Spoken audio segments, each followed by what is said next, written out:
സാധാരണമായ കാർഷിക പ്രതിസന്ധിയിലൂടെയാണ് രാജ്യവും കേരളവും മുന്നോട്ട് പോയിക്കൊണ്ടിരിക്കുന്നത്.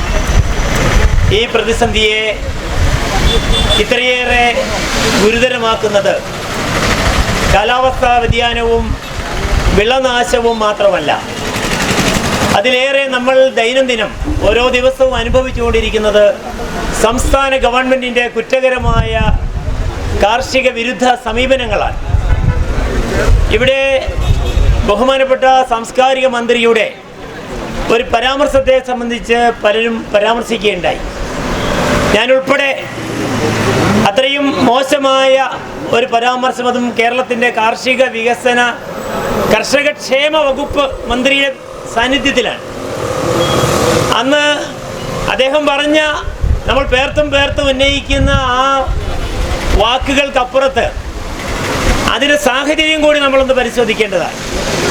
ഇദ്ദേഹം പ്രകോപിതനായി ഇത്തരമൊരു പരാമർശത്തിലേക്ക് വന്നത് ആ സമ്മേളനം നടക്കുന്ന പ്രദേശത്തെ പഞ്ചായത്തിൻ്റെ പ്രസിഡന്റ് അവിടെ ഒരു തോടിൻ്റെ പുനഃസ്ഥാപനം അത് നന്നാക്കിയില്ല എങ്കിൽ, ശുദ്ധജലം ലഭിച്ചില്ല എങ്കിൽ കർഷകർ കൃഷി ഉപേക്ഷിക്കും എന്നുള്ള ഒരു കാര്യം അല്പം രോഷത്തോടു കൂടി പറഞ്ഞത് നമ്മൾ ഓർക്കണം.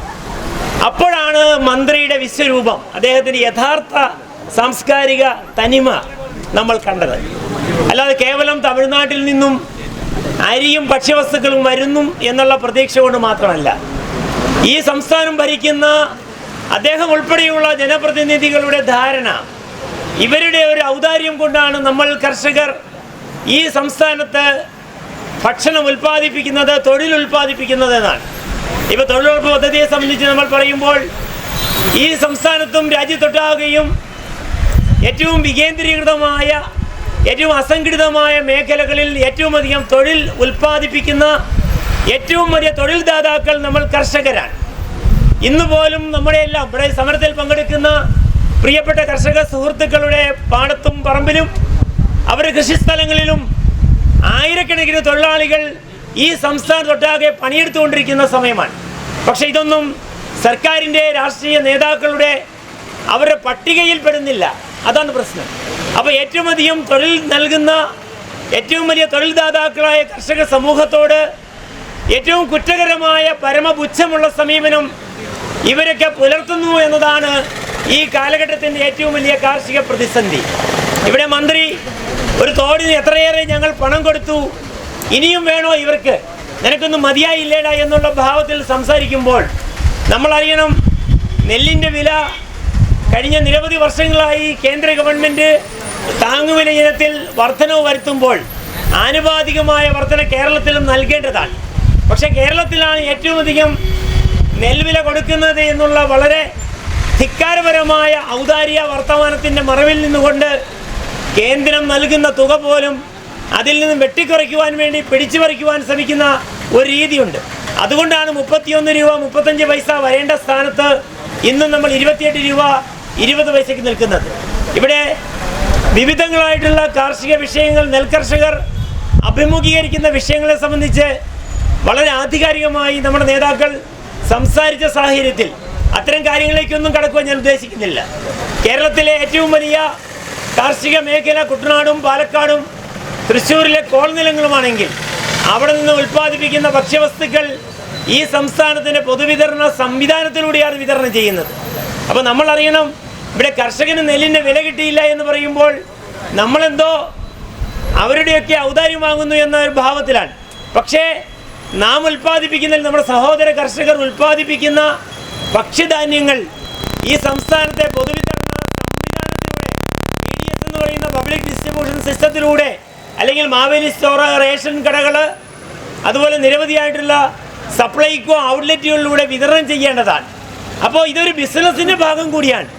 നമ്മുടെ നെല്ല് സംഭരിക്കുമ്പോൾ ആ നെല്ല് ഗവൺമെൻറ് ഏതെങ്കിലും ഔദാര്യത്തിൽ ഈ കർഷകനെയൊക്കെ ഒന്ന് ഉദ്ധരിച്ചേക്കാം, ഇവനെയൊക്കെ ഒന്ന് താങ്ങി നിർത്തിയേക്കാം എന്നുള്ള വിശാല ഹൃദയത്തിൻ്റെ ഭാഗമായി സംഭരിക്കുന്നതല്ല. ഇതിവിടെ നിന്നും എടുത്തുകൊണ്ടുപോയി നമ്മുടെ സപ്ലൈകോ സംവിധാനത്തിലൂടെ അരിയാക്കി വിറ്റ് പണം വാങ്ങിക്കുകയാണ്. അപ്പോൾ നമ്മുടെ നെല്ല് കൊണ്ടുപോയി അരിയാക്കി വിറ്റ് പണം വാങ്ങിച്ച് മാസങ്ങൾ കഴിയുമ്പോഴും പണം ചോദിക്കുമ്പോൾ പരമപുച്ഛം നിറഞ്ഞൊരു സമീപനം സ്വീകരിക്കുന്ന ഒരു ഗവൺമെൻറ് സംവിധാനം എത്ര കാലം നിലനിൽക്കുമെന്ന് നമ്മൾ പറയേണ്ടതും ചിന്തിക്കേണ്ടതും. ഇവിടെ വരുന്ന തെരഞ്ഞെടുപ്പ് കേന്ദ്ര ഗവൺമെൻറ് അല്ലെങ്കിൽ ദേശീയ തെരഞ്ഞെടുപ്പ് വരുമ്പോൾ അതിനോട് ബന്ധപ്പെട്ട് വിവിധങ്ങളായിട്ടുള്ള ഓഫറുകൾ വാഗ്ദാനങ്ങളൊക്കെ പെരുമഴ പോലെ വരാൻ സാധ്യതയുണ്ട്.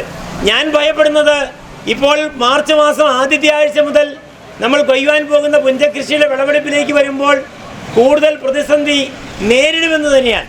ഈ പോക്ക് പോയാൽ വരുന്ന കാലങ്ങളിൽ കേരളത്തിൻ്റെ കൃഷി മേഖല നമ്മുടെ സജി ചെറിയാൻ മന്ത്രിയുടെ വാക്കുകൾക്ക് അനുരോധമായി പോലും തീരാൻ സാധ്യതയുണ്ട്. അതുകൊണ്ട് നിരന്തരമായി സമരം ചെയ്യുകയും അതിശക്തമായ നിലപാടുകളിലൂടെ കർഷക സമൂഹത്തിൻ്റെ അടിസ്ഥാന ആവശ്യങ്ങൾ നമ്മൾ ചെയ്യുന്നത് കേവലം ഒരു സന്നദ്ധ പ്രവർത്തനം മാത്രമല്ല, അത് സേവന പ്രവർത്തനം മാത്രമല്ല. ഈ സംസ്ഥാനത്ത് ഭക്ഷ്യവും തൊഴിലും ഉൽപ്പാദിപ്പിക്കുവാൻ ഈ സംസ്ഥാനത്തിൻ്റെ എക്കോണമിയെ സമ്പദ്ഘടനയെ നിലനിർത്തുന്ന ഏറ്റവും കാതലായ അടിസ്ഥാന പ്രവൃത്തിയാണ് എന്ന തിരിച്ചറിവോടുകൂടി സംഘടിച്ച് മുന്നോട്ട് പോകണം എന്ന് പറഞ്ഞുകൊണ്ട് ദേശീയ കർഷക ഫെഡറേഷൻ എന്ന് ഞാൻ പ്രതിനിധാനം ചെയ്യുന്ന കേരളത്തിലെ എല്ലാ ജില്ലകളിലും എല്ലാ കാർഷിക വിളകളെയും അടിസ്ഥാനമാക്കി പ്രവർത്തിക്കുന്ന സ്വതന്ത്ര കർഷക പ്രസ്ഥാനത്തിൻ്റെ DKF എന്ന പ്രസ്ഥാനത്തിൻ്റെ മുഴുവൻ പ്രവർത്തകരുടെയും പേരിലുള്ള അഭിവാദ്യങ്ങൾ ഈ സമരത്തിനും ഇതിൻ്റെ പ്രവർത്തകർക്കും നേർന്നുകൊണ്ട് ഞാൻ നിർത്തുന്നു. സമരസമിതിക്കും പ്രവർത്തകർക്കും അഭിവാദ്യം നേർന്നു.